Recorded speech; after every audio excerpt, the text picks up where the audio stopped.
El día de hoy queremos compartir una palabra que le hemos puesto por nombre la fe que rompe techos. La fe que rompe techos. Ustedes saben que cuando hablamos de fe, hablamos algo que está fuera de la ciencia, fuera de el entorno humano natural. Entramos a una dimensión que no lo entendemos muchas veces, menos aquellos que no han tenido un encuentro personal con Cristo, sino simple y sencillamente entramos a una dimensión espiritual. Abrimos una puerta donde nosotros podemos experimentar las cosas más poderosas que podamos disfrutar en esta tierra. La fe, estamos hablando de algo que no vemos, pero sabemos que ahí está. Que no está, pero sabemos que viene pronto.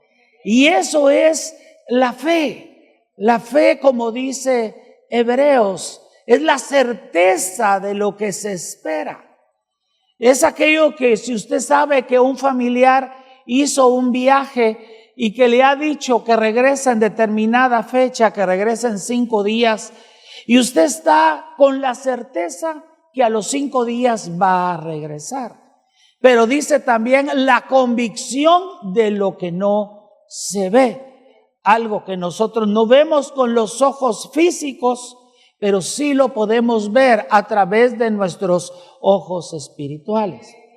Generalmente cuando yo oro, yo tengo una dimensión 3D y algunas veces hasta 4D, porque estoy en oración y si estoy intercediendo por algo, por alguien, entonces yo visualizo primero el panorama actual, en el momento, en la realidad en que se encuentra, pensemos en una persona, en la realidad que se encuentra esa persona.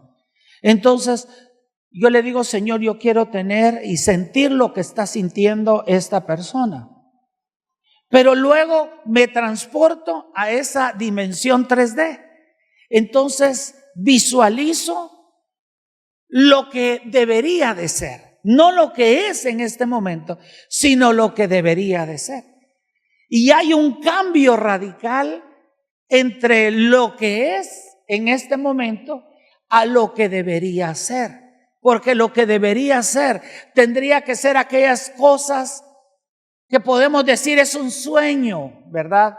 Es aquellas cosas donde vemos, ahí sí que todo positivo, donde vemos, si es alguien que está enfermo, vemos a esa persona levantándose de ese lecho de enfermedad y la vemos completamente sana. Entonces, no solamente oro en este momento sobre las circunstancias, sino me transporto a ese momento donde vemos resuelto el problema.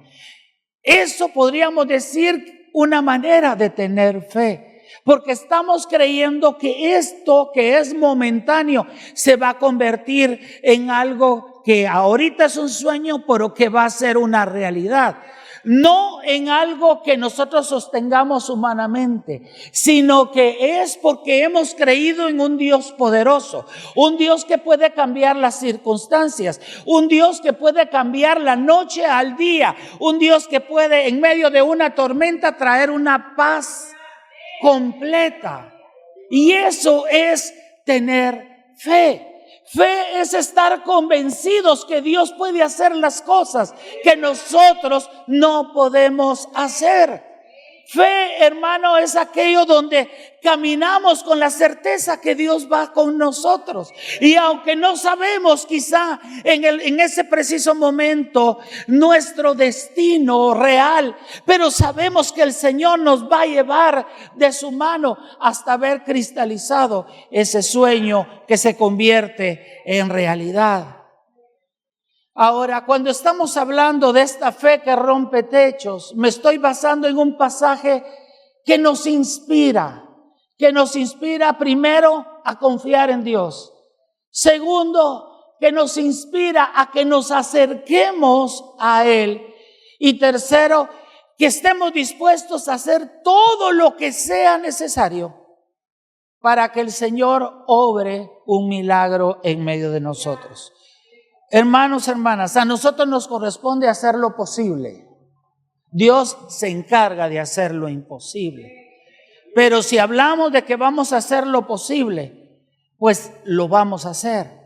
No es solamente las cosas de recibir, levantar las manos y a qué horas Dios viene y hace el milagro en nosotros. No, hay cosas donde nosotros tenemos que actuar, tenemos que caminar, tenemos que esforzarnos para poder entonces alcanzar aquello que Dios tiene preparado para nosotros. Fe que rompe techos. Y yo estoy dispuesto a romper todos los techos que sean necesarios para ver un milagro del Señor en mi vida.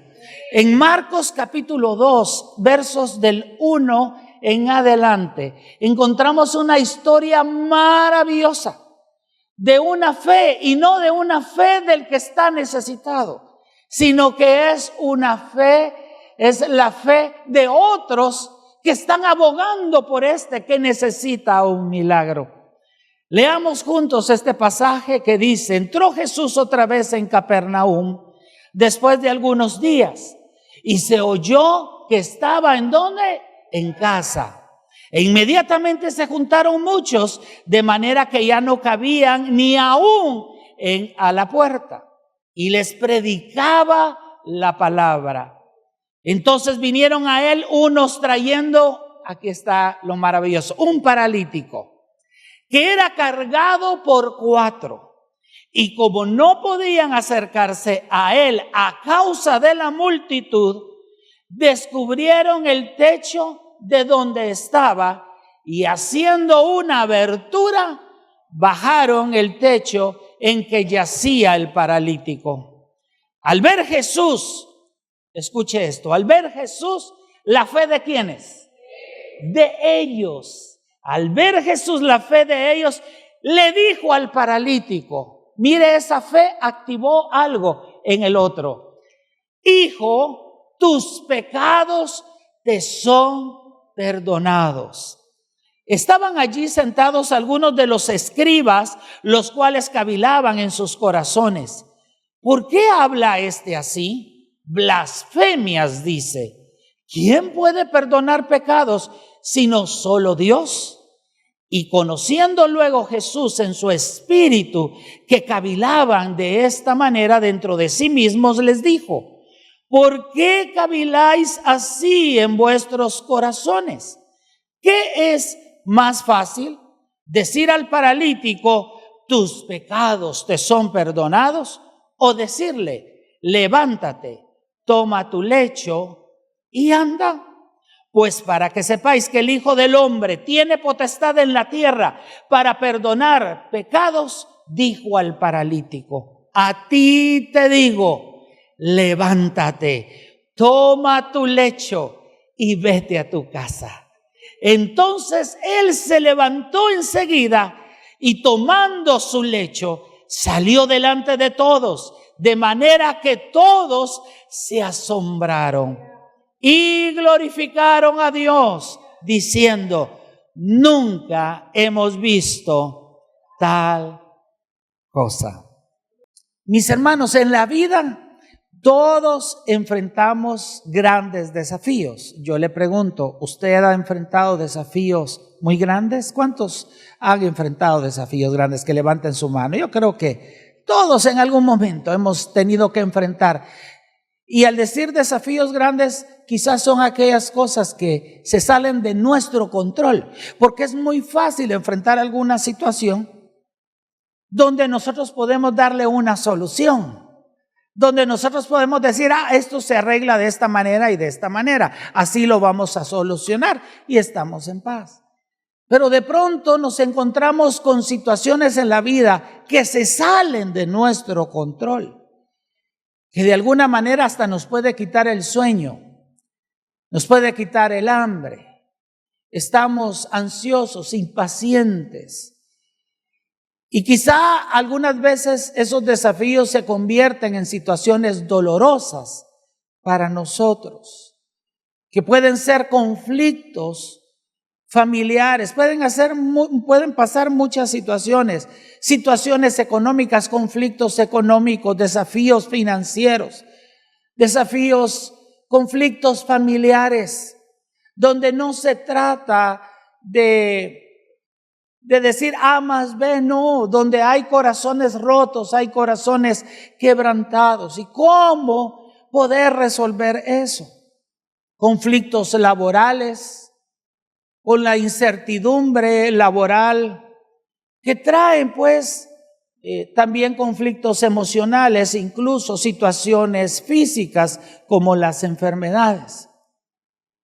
Algunas de estas situaciones son producto de nuestras malas decisiones, porque también podemos incluir dentro de estos desafíos, malas decisiones que tomamos en la vida. No escogimos bien la decisión, no buscamos consejo, nos dejamos guiar por una emoción. Fue entonces donde aparece esta clase de conflictos, porque tomamos malas decisiones. Algunos otros son heredadas, que vienen de nuestra familia, y nosotros heredamos esos problemas. De pronto también, no necesariamente pueden ser malas decisiones o cosas heredadas, sino son parte de la vida. Son parte de la vida, situaciones que tenemos que pasar. Yo no sé si usted ha escuchado esta frase: la vida es color de rosa, dando a entender de que todo es suave, todo es tranquilo, todo es bonito. Eso es una falacia, eso no es cierto. Realmente la vida no es color de rosa. Ahora, en medio de estas circunstancias difíciles que pasamos, una de las cosas que salen a luz es nuestro carácter. Y cuando hablo de nuestro carácter, no estoy hablando del temperamento, que si yo soy pues una persona irritable, si soy muy pasivo, no se trata de eso, no se trata de mi temperamento. Se trata del carácter, de mi esencia, quién soy yo por dentro. Y es ahí donde estas circunstancias difíciles sacan a luz lo que nosotros realmente somos. Cuanto más nosotros como cristianos, ¿cuándo somos probados? ¿Cuándo es probada nuestra fe? ¿Cuándo es probado nuestro cristianismo, nuestra vida cristiana? ¿Acaso no son en esas circunstancias difíciles? Cuando alguien viene y nos insultan, ¿cómo reaccionamos nosotros? ¿Respondemos con una respuesta también pesada, agria, árida? ¿O realmente decidimos guardar silencio y perdonar la ofensa? A mí que no me digan nada, porque si me hacen una, yo hago dos, dicen algunos, ¿verdad?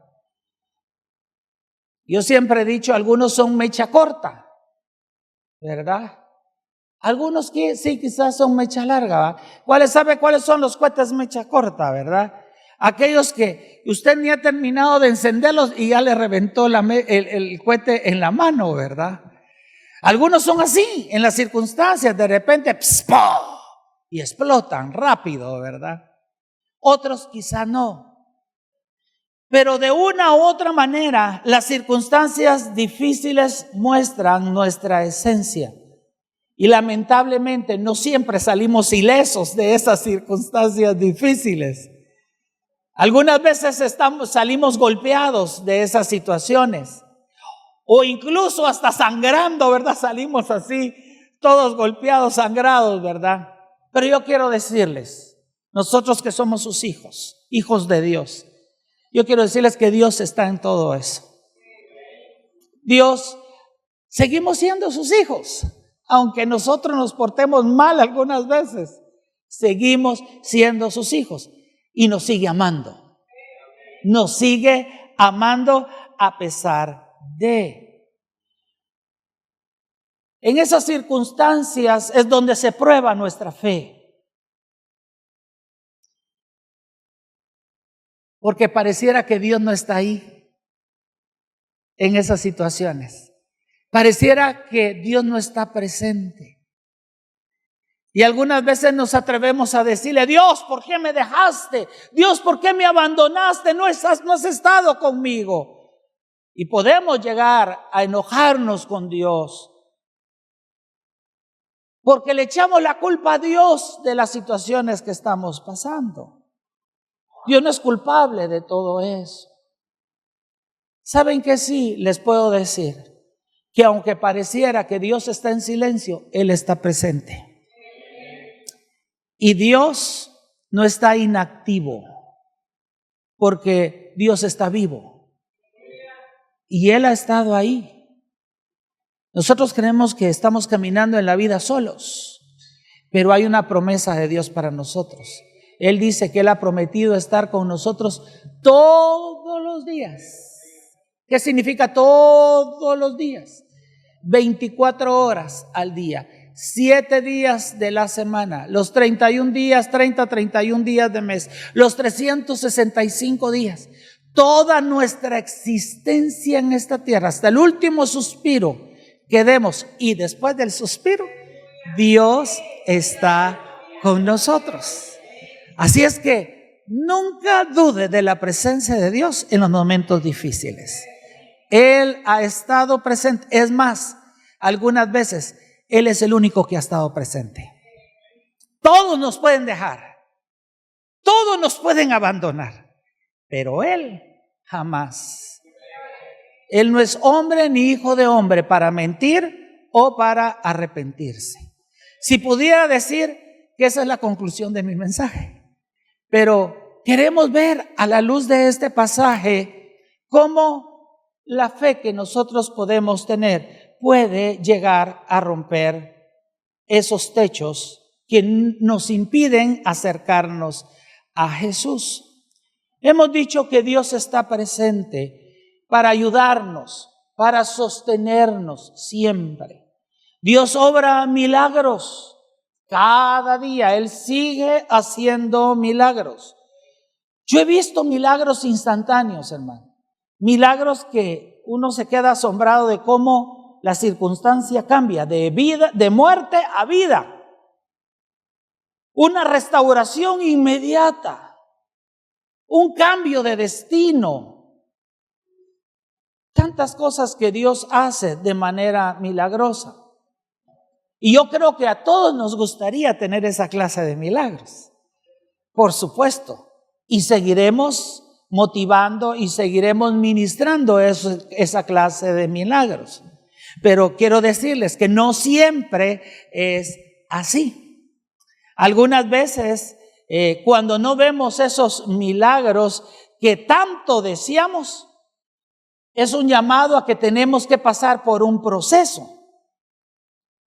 Un proceso que nos ayuda a crecer si nosotros aprendemos la lección del proceso. Un proceso donde quizá lloramos, quizá nos sentimos solos. Algunas veces estamos sonriendo, pero por dentro nuestra alma está angustiada y está afligida. Procesos que nos ayudan y que debería de ser la norma, deberían de acercarnos a Jesús. Un golpe en la vida no debería de alejarnos del Señor. Una situación en la vida debería acercarnos a Jesús. Sentir su amor, sentir su fuerza, sentir su apoyo, su aliento, su ánimo de vida en nosotros. Lamentablemente, en algunas situaciones no es así. Hay hermanos que en vez de acercarse más a Dios, se alejan de Dios. Se pierden de la comunión con Dios. Y les digo, la situación es más difícil sin Dios que con Dios.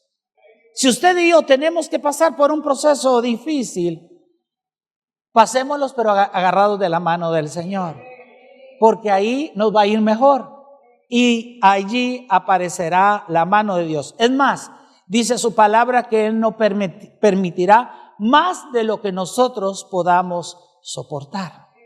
O sea, Dios sabe nuestro nivel y Él estará con nosotros. Al final, ¿sabe cuál es el deseo? Que todos pasemos a un nivel espiritual mayor. Después de haber pasado esa circunstancia, voltear a ver y darnos cuenta que Dios estuvo presente, animándonos, ayudándonos. Y podemos decir que ya no seremos los mismos, porque hemos entrado a un nivel mayor en cuanto a la fe, en cuanto a confiar en Dios, en cuanto a nuestra vida cristiana, nuestra madurez cristiana. Hemos dicho que las dificultades pueden desanimarte o deprimirte, o darte la fuerza para levantarte cuando te agarras de la mano del Señor. En este pasaje nosotros podemos ver cómo la condición de este hombre, un paralítico, le estaba impidiendo acercarse a Jesús. Y vamos a ver qué obstáculos enfrentó este hombre para acercarse a Jesús. Porque él tenía grandes obstáculos, no podía llegar donde está Jesús. En Marcos capítulo 2 y verso 3 dice: entonces vinieron a él unos trayendo un paralítico que era cargado por 4. Lo primero que vemos, la primera gran dificultad que él tenía para acercarse a Jesús fue su condición física. Él era un paralítico, no podía caminar. Estaba desahuciado, no podía, hermano, levantarse de ese lecho. Y una persona, después de estar tanto tiempo en el lecho sin el cuidado debido, que obviamente en ese entonces no lo había, ya estaba lleno de llagas. Llagas seguramente podridas y malolientes. Él era incapaz de movilizarse a sí mismo. Pensemos, no habían médicos especializados en poderle dar una atención adecuada a este paralítico. No habían operaciones para ver si era posible que él pudiera caminar. No existía la tecnología necesaria para que eso sucediera. No habían medicamentos especiales para quitar quizá el dolor, las infecciones de esas llagas podridas. No había sillas de ruedas con motor para que solamente con una mano pudiera movilizarse. Mucho menos camas especiales con gel especial para evitar las llagas. No había nada en ese entonces que le pudiera dar una mejor condición de vida. Era muy difícil la situación de él. Viene algo más, agréguele a eso. ¿Quién lo ayudaba en sus necesidades fisiológicas? ¿Cómo se levantaba él para ir a buscar un sanitario limpio si no lo había? ¿Quién lo bañaba? ¿Quién lo cambiaba? ¿Quién le daba de comer? ¿Quién podía curar las llagas podridas y malolientes? Realmente este paralítico se había convertido en un estorbo, alguien que nadie quería tener en casa. Ni nosotros mismos creo que hubiéramos querido tener a alguien así en casa. Si es que fuera de escoger tener o no tener. Podríamos decir, resumiendo la vida de este paralítico, que no había solución humana. No había una solución humanamente hablando que pudiera cambiar su historia. Su historia ya estaba definida. Y su historia era que él estaba destinado a morir en una condición humillante y sumamente triste. Al igual que este paralítico, ¿cómo lo podemos aplicar para hoy, en la actualidad? Pues al igual que este paralítico, es probable que incluso aquí hayan personas que aunque no estén físicamente paralíticos, pueden estar paralíticos del alma. Pueden estar pasando situaciones tan difíciles que su alma está paralizada, está llagada, llagas malolientes. Si pudiéramos escarbar y ver el alma, quizá es un alma que está moribunda, que ha perdido toda esperanza y toda fe, porque han tenido que pasar situaciones muy difíciles, como por ejemplo, pérdida de seres queridos, aquella persona que tanto amábamos y hoy no está. Puede ser un familiar muy cercano, un amigo muy cercano, que ha producido un profundo dolor y tristeza en nosotros, que incluso nos impide avanzar en la vida. Hay una tristeza, un luto profundo en nuestro corazón. Seguimos atados a esa persona. También, hermano, hay situaciones en la vida diaria como el desempleo. De repente alguien se queda sin desempleo y preguntamos, ¿y cómo va a sostener a su familia? Tiene una familia que sustentar y no tiene empleo y está buscando. Piense usted en esta persona, está preocupada, está muy afligida, no sabe qué hacer. Económicamente está mermando quizás sus ahorros, su economía. ¿Y cómo va a dar de comer a su familia? Pues esto crea incertidumbre, crea tensión incluso en el trabajo. Yo he sabido de hogares que se han desintegrado porque no hay una estabilidad económica. De las 3 situaciones que producen divorcios, hoy por hoy, una de ellas son problemas financieros. Y esto afecta a las personas.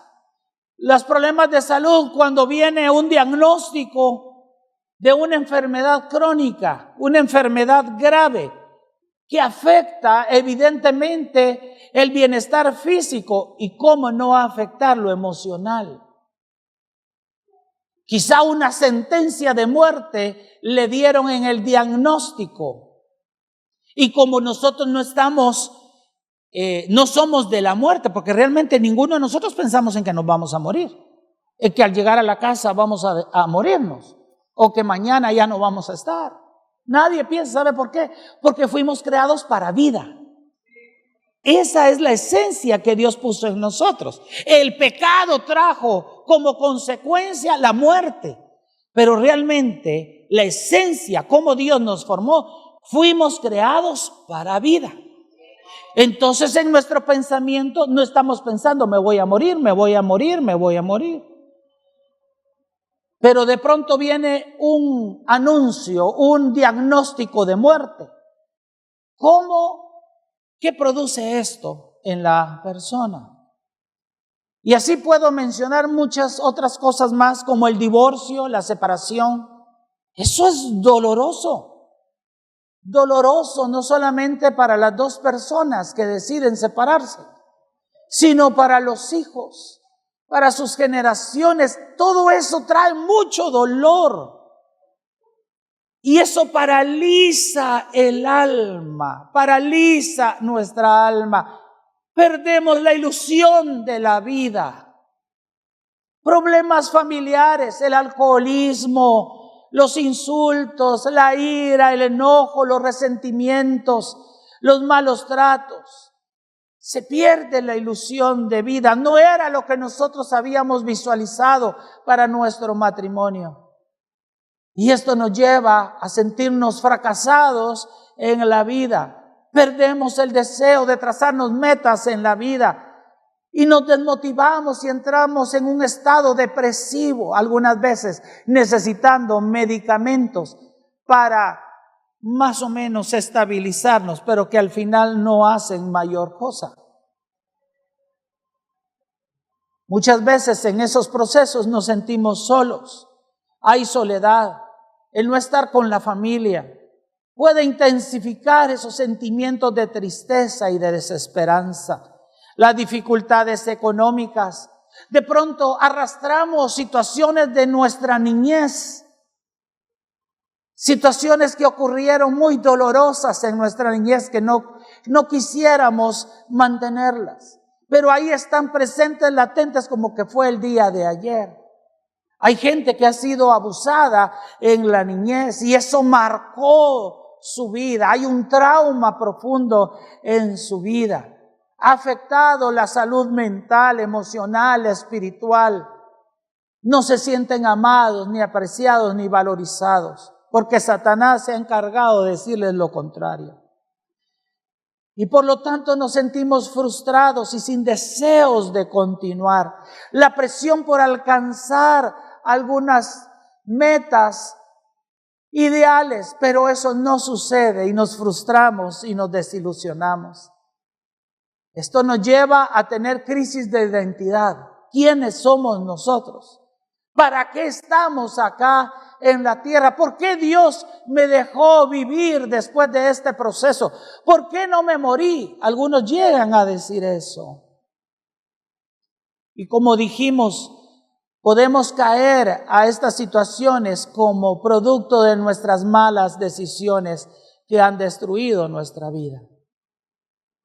Y así podríamos seguir hablando de tantas cosas. Póngale usted el nombre que usted quiera. Lo importante en todo esto es entender que cuando estamos paralíticos, no nos podemos acercar a Jesús. No podemos caminar. Todo eso es un impedimento que nos acerca, que nos impide acercarnos a Jesús. Creemos que nadie puede ayudarnos en esta situación. Ahora, yo quiero decirles, muchas veces estas circunstancias, ¿saben cómo que es? Como una tormenta, donde el cielo está totalmente nublado, caen grandes aguaceros, rayos, centellas, es una cosa, es un negro total. Pero si nosotros nos fuéramos más arriba de esa tormenta, nos damos cuenta que hay un sol radiante. Y ahí está Dios. Y Dios sigue estando allí. Y nada ha cambiado. Y cuando la tormenta pasa y viene una calma apacible, deliciosa, nos damos cuenta de lo maravilloso que es Dios y ha sido con nosotros. Ahora, ¿qué otro obstáculo tuvo? Mire, pues ya ese era un obstáculo para el paralítico. Pero no solamente tuvo ese obstáculo, sino ahora se enfrentó también, porque de pronto en esa situación aparecen 4 buenos amigos. Yo diría, esos sí son amigos. No los que nos incitan al pecado. Esos no son amigos. Esos son enviados del mismo infierno, para que nosotros nos desviemos y perdamos nuestra mirada en Jesús, como esos malos consejos que vienen de gente con falta de sabiduría y sin temor de Dios. Pero estos eran 4 cuatazos de los buenos, de los que no nos dejan. Era evidente que estos amaban a este paralítico. Nadie iba a dar un centavo por este paralítico, solo aquel que ama. Solo el que ama da la vida y hace algo por alguien más. Entonces decidieron llevarlo a Jesús porque escucharon que Jesús estaba allí, estaba en casa. Y decidieron tomarlo en el lecho donde él estaba y entre los 4, ¿se lo imaginan ustedes? Caminando para donde estaba Jesús. Mire lo que dice en el verso 2 y 4. Entonces Jesús entró otra vez en Capernaum después de algunos días y se oyó que estaba en casa. E inmediatamente se juntaron muchos, de manera que ya no cabían ni aún a la puerta. Entonces vinieron a él unos trayendo un paralítico que era cargado por 4. Y como no podían acercarse a él a causa de la multitud, descubrieron el techo de donde estaba y haciendo una abertura, bajaron el lecho en que yacía el paralítico. Bueno, pensemos en los desafíos ahora no del paralítico. El paralítico aparentemente ya encontró una respuesta. Ahora le fue endosado el desafío a los 4 amigos. Entonces los 4 amigos van y cuando se dan cuenta ni siquiera podían llegar a la puerta porque el lugar estaba totalmente lleno. No podían acercarse a Jesús.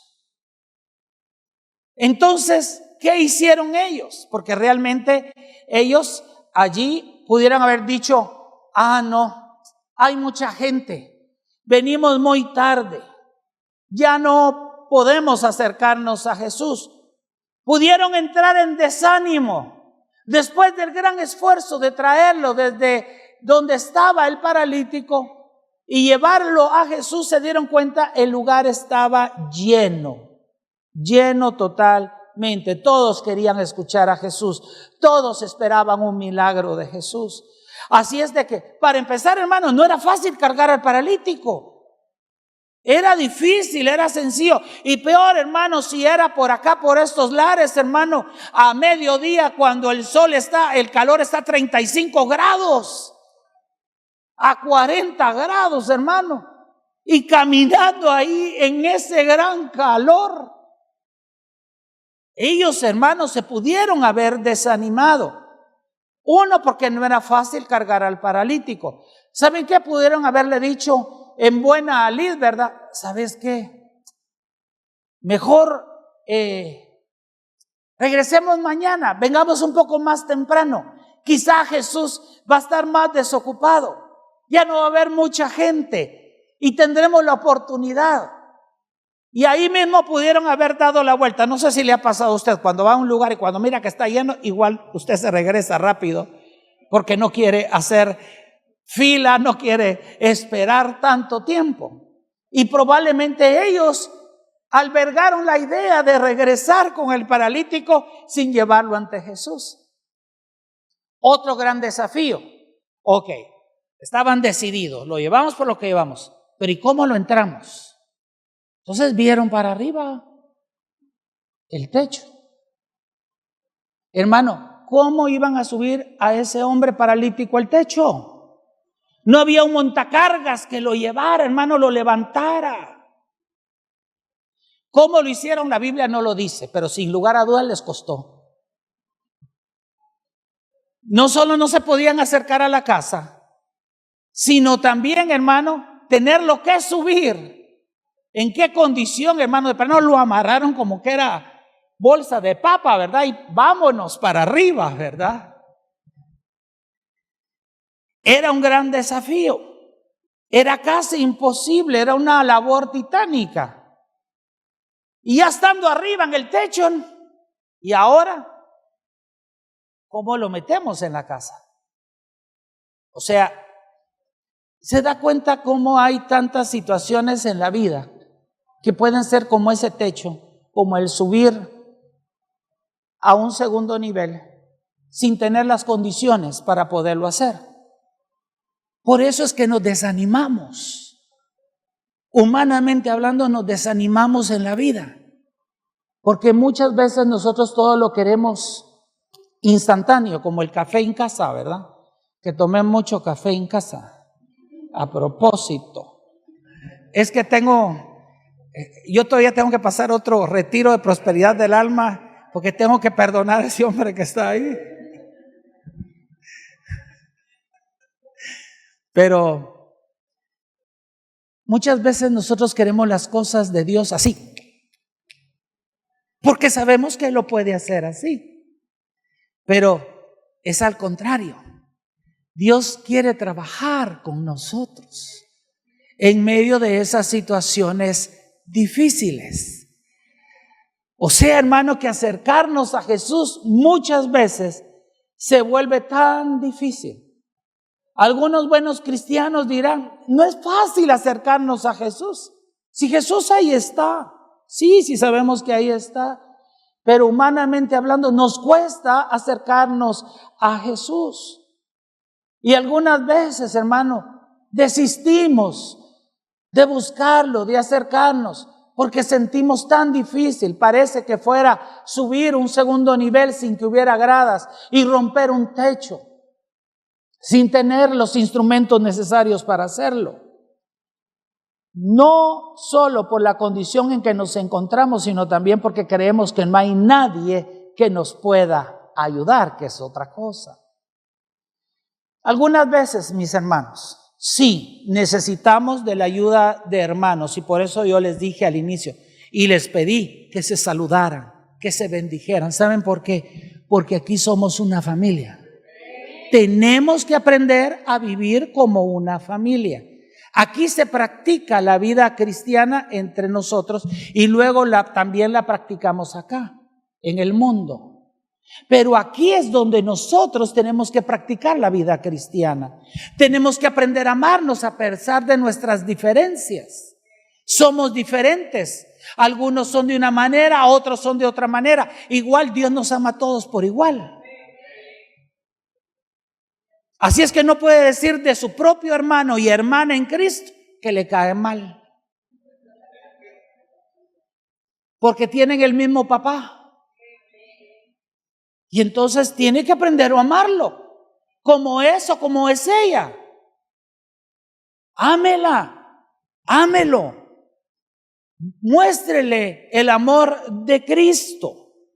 Y este hombre se encontró con 4 buenos, de los buenos ustedes. Espero que aquí hayan 4 amigos como los de este hombre.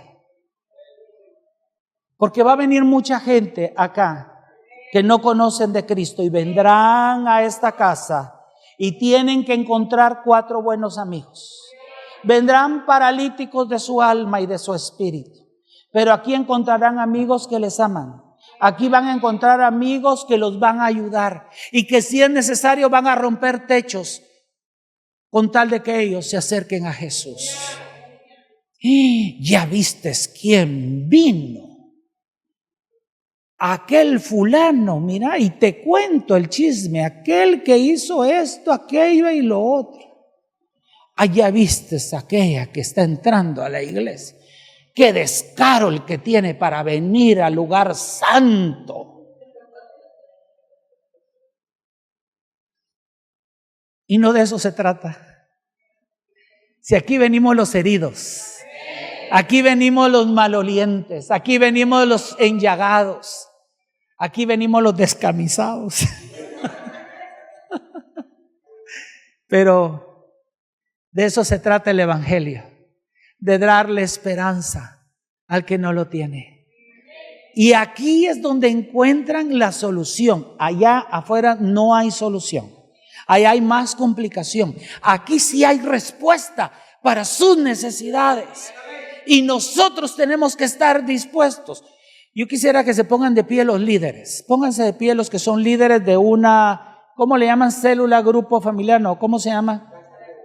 Casa de abundancia. Pónganse los líderes de casa, muy bien, líderes de casa de abundancia. Son 3, 4, 5, 5. 1, 2, 3, 4, 5. Y el pastor David que está allá. Muy bien. Yo quiero decirles, ustedes deben de ser los provocadores de que vengan otros a los pies de Cristo. Que en ese lugar donde ustedes comparten la palabra, sean bienvenidas aquellas personas que no conocen a Cristo. Qué rico que estemos nosotros en familia ahí disfrutando, ¿verdad? Yo ya me sé eso porque yo también he sido líder, fui líder de un grupo familiar y qué rico estar entre hermanos. Ustedes podemos llegar a las 11, 12 de la noche y nosotros seguimos en tremendas parrandas, cristianas por supuesto, ¿verdad? Pero ¿qué de los que andan sin Cristo? ¿Qué de los que no conocen de Cristo? No quiere decir que esto sea malo, esto es bueno. Crear ese ambiente, como dice Hechos capítulo 2, que dice que compartían el alimento en las casas. Vivía un ambiente de familia, pero tenemos que traer de allá afuera más gente para que conozca esto maravilloso que se llama evangelio. Gracias, mis hermanos. Y los que son parte de este grupo, tenemos que ser partícipes. La responsabilidad no solo está en el líder. Quiero cerrar este mensaje diciéndoles que para el paralítico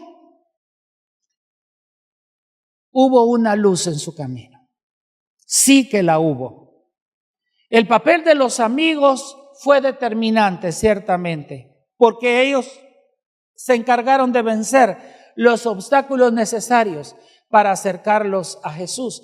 Y su fe, la fe de ellos, porque ese pobre paralítico no tenía fe. Pero estos amigos sí tenían la fe, y por eso puse de pie a los líderes, y debería haber puesto de pie a anfitriones y a todos los que son partícipes. Ustedes tienen que tener esa fe para acercar a paralíticos a Jesús.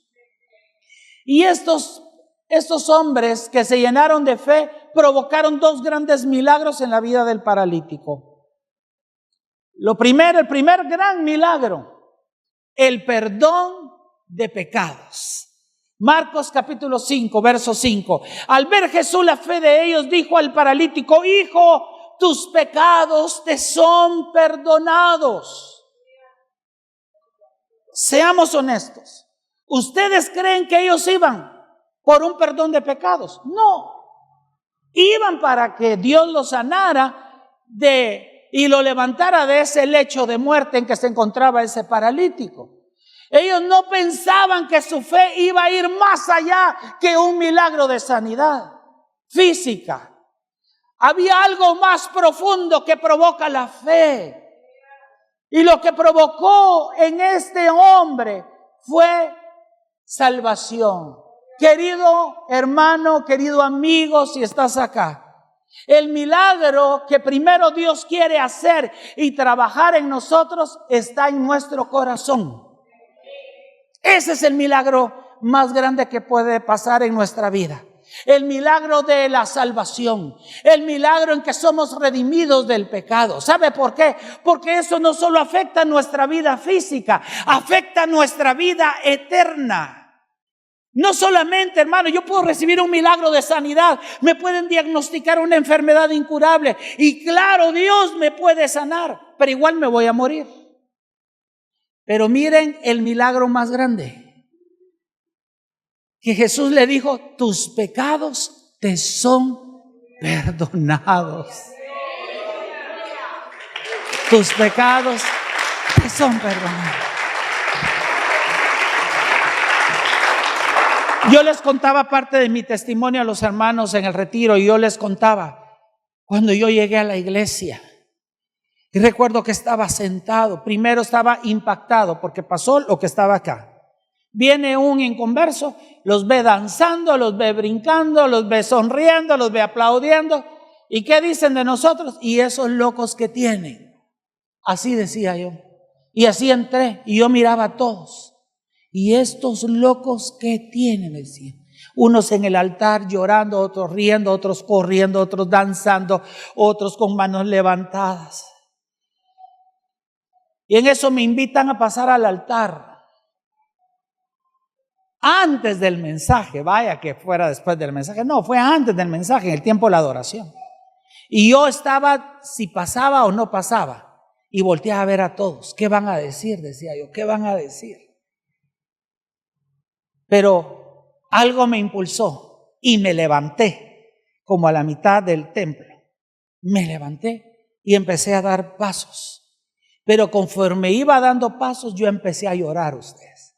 Y lloraba, y lloraba, y lloraba. Uno vive de apariencias, ustedes. Que nos miren así bien. Aquí no pasó nada. Pero por dentro estamos paralíticos. Y yo así estaba, hermano, y empecé a caminar y yo empecé a llorar, ustedes. Yo cuando llegué al altar, yo, ¡guau! Puro niño llorando, pero así, en toda la intensidad del caso. Yo creo que todo el mundo se asustó. Es que, hermano, yo estaba paralítico del alma, con amarguras, con resentimientos, con deseos de matarme. Habían tantas cosas en mi vida que yo ya no podía soportar lo que estaba viviendo. Y ahí me la pasé. Mucho tiempo. Predicó el predicador, se siguió cantando, se recogió diezmos y ofrendas y yo seguía llorando ahí. Yo le dije que tenía asustado al pobre de la batería porque justo enfrente estaba la batería y él tocaba y se me quedaba viendo así muy asustado. Sí realmente algo le está pasando. Sí, estaba pasando algo. Pero después que incluso terminó el servicio, se fue la gente y la familia que me había invitado se quedó esperándome. Y cuando yo me levanté, sentía que podía volar. Ese peso que yo tenía en mi corazón se había ido. Ya no tenía esa amargura, ese resentimiento. Todo se había ido. Me sentía la persona más liviana, más en paz en mi vida. Ese es el primer milagro que recibió el paralítico y es el milagro que todos necesitamos recibir, el milagro interno del alma. Pero no solamente se quedó ahí.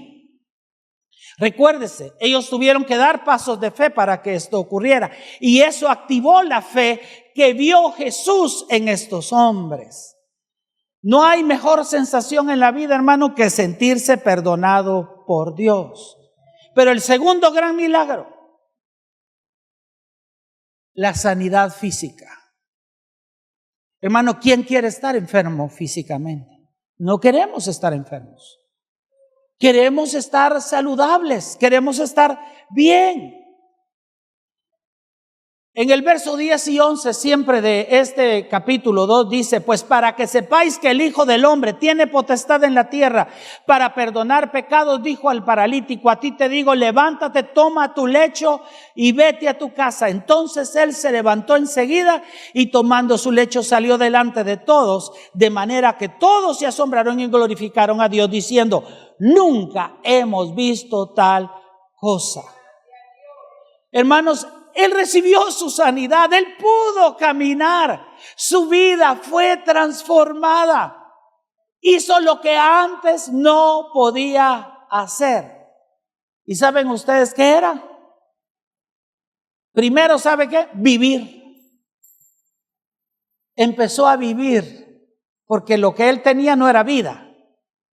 Segundo, tener paz. Y no hay mejor cosa en la vida que caminar en paz. Duerme uno en paz y se levanta uno en paz. Tercero, ser feliz. En Cristo nosotros recibimos el gozo, la paz que produce esa felicidad constante, aún en medio de la prueba. Y por último, pudo caminar. Esa es la obra que el Señor hace con nosotros. Pero ¿sabe una cosa? Aquí todo fue producto de sus amigos. Al tener la fe de ellos, ocurrieron los dos grandes milagros, la salvación y la sanidad. ¿Por qué les predico este mensaje? ¿Qué me motivó a predicarles este mensaje? Es porque debemos de mantener nuestro nivel de fe en alto. Aún en medio de la adversidad, no pierda la fe. Esa fe puede cambiar muchas cosas en nuestra vida. En nuestro diario caminar, tenemos que caminar en fe. Tenemos que ser dirigidos por la fe que tenemos en Dios. Algunas veces nuestra fe será probada. Otras veces nuestra fe incluso puede ser como un terremoto en nuestra vida. Pero si logramos que nuestra fe se mantenga, estaremos entrando a un nivel espiritual donde vamos a empezar a ver milagros. Muchas veces nosotros vemos los milagros así a distancia. Por allá se ven los milagros, pero por aquí no pasan. El milagro ya está en nosotros y el milagro se llama Jesucristo. Y esa fe que tenemos en Él puede activar milagros. Pero nosotros tenemos que ponerle pies a esa fe. Y a eso me refiero, a hacer todo lo que sea posible en nosotros y que Dios se encargue de hacer lo imposible. Vamos.